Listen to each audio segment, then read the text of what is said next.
ka district election officer ka Ribhoi district kumshi benta ban penslori ki pajba ban penrung kerteng hak electoral roll ya ki bladap khat prasnam shaneng na ka benta ban yo ka voter ID la ne ka epek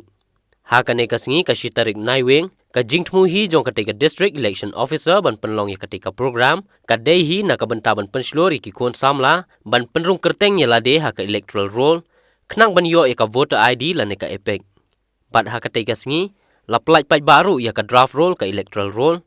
bat ha ka teka ju hi ka singi la penkup burom ru ya laingut ki kon samla ka them Ribhoi ki badai ki district election icon ki te ki kon samla ki kentup yo Anthony Siem u badai u professional MMA fighter ka samla kan tiulen mau pnyang ka badai ka wei na ki nong roi ba pau nam ha ka jela bat u samla ya shandkhar u badai u bla job teng ha ka marathon ka Meghalaya 2017 inclusive Shillong run bat u badai ru u goalkeeper ka Meghalaya Blind Football Association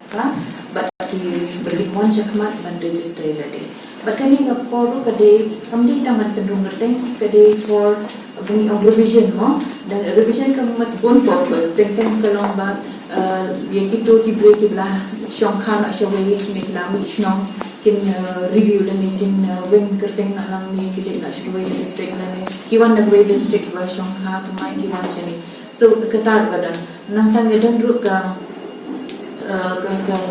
kawai bat yang kalau ba lada dan kino ki electorate ki ba laklan no mo te ni hab ban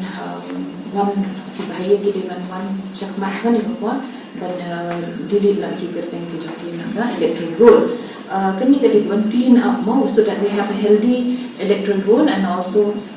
an active one babar ki voters ki de ki active voters te unna ka tala shpa apan te ki ba